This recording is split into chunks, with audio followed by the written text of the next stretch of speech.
Hello guys, welcome back to my YouTube channel. I know તમને બધાને એમ લાગતું હશે કે આજનો બ્લોગ અહીંયા બેન કેમ શૂટ કરેલી. ડેલી બ્લોગ તમારો શિવ મંદિરથી સ્ટાર્ટ થાય તો હું શિવ મંદિરે ગઈ હતી પણ મેં બ્લોગ શૂટ નહોતો કર્યો કારણ કે ત્યાં કને એવા લોકોના મને મુખડા દેખાઈ ગયા હતા જે વારે ઘડીએ મને ડિમોટિવેટ કરતા હોય એવા લોકો મને મળી ગયા હતા, એટલે મૂડ થોડુંક થઈ ગયું હતું. એના માટે પછી મેં વિડીયો શૂટ ના કર્યો. તો હમણાં વાગ્યા છે બપોરના 3:30 આજુબાજુ છે. તો આજનો બ્લોગનું સ્ટાર્ટ હું અહીંયાથી જ કરું છું. તો ચલો, તે દિવસે હું તમને મારી સ્કેચીસ બતાવવાની હતી, તો તે દિવસે અધૂરા રહી ગયા. આજ હું સ્કેચીસ બતાવીશ બધા. સો ચલો આપણે સ્કેચીસ જોઈએ. તે દિવસે લાસ્ટ સ્કેચ મેં બતાવ્યો હતો ને એ આઈ થિંક આ વાળો હતો. તમને આઈ થિંક સો આ જ હતો. આના પછી મેં જે બનાવ્યું હતું ને એ હું તમને બતાવું. બહુ જ ફાઇન હતું. એના પછી જે મેં સ્કેચ ડ્રો કર્યો હતો ને એ હતો લાઈક રિલેટેડ હતો મનાલીના જે ડુંગરને હોય ને એના ઉપર હતું. ડુંગર અને ઝાડવા અને બધું હોય ને તો જો લાગે છે ને. એના પછી આવે મેન સ્કેચની વારી, જે આપણું ફેસ કટ. જ્યાં સુધી આપણું ફેસ કટ ના શીખીએ ત્યાં સુધી સર આપણે રજા જ ના દે. તો જો મને પહેલું જ આ મુંડી દોરાવી હતી. સી કેવી આવી હતી. પહેલાં આ મને ડ્રો કરાવી કે આ મુંડી તમે ડ્રો કરો, આના ઉપર જ તમે ફેસ કટ બનાવતા શીખશો. એટલે પહેલાં મેં આ ડ્રો કર્યું હતું. એના પછી મેં એ મુંડી પછી મેં જે ડ્રો કર્યું હતું ને એ હતું એક નાના બેબીનો ફોટો હતો જે મને સરે જ આપ્યો હતો કે તું આનું ડીક ટુ ડીક સેમ ટુ સેમ આવું બનાવ. તો મેં આ બનાવ્યું.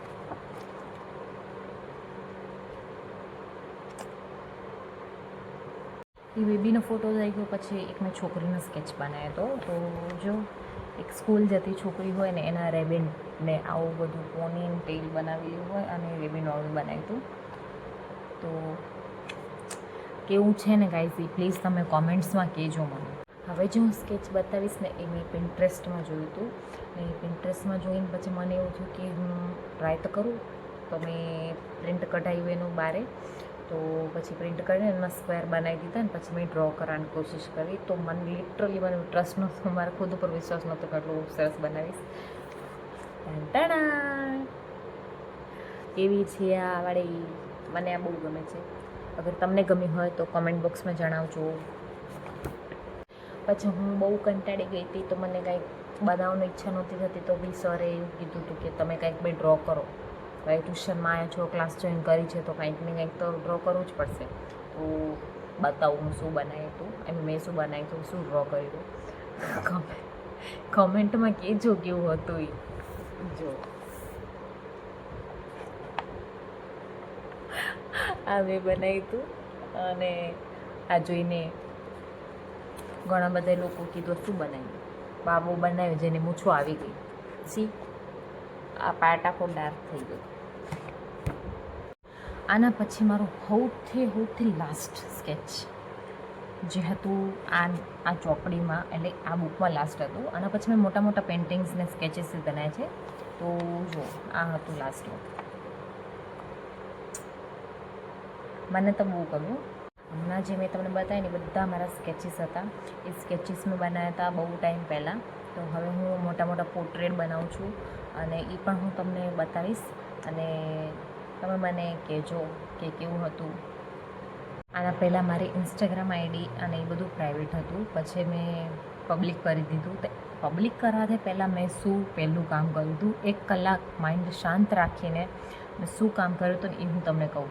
મેં શું કર્યું હતું એ હું તમને રીલ થ્રુ જણાવીશ કે મેં શું કર્યું હતું. આ રીલ્સમાં એવું લખેલું છે, આ રીલ્સ જે છે આ રીલ્સમાં 3 છોકરા નાચી રહ્યા છે.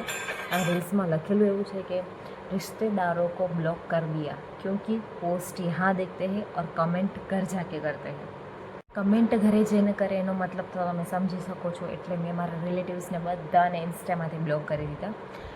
એના માટે એટલું મગજામ શાંત થઈ ગયું હતું ને યાર, સિરિયસલી એટલું મગજામ શાંત થઈ ગયું ને જ્યારે મેં મારા રિલેટિવ્સને બધાને બ્લોક કર્યા. બહુ મજા આવી.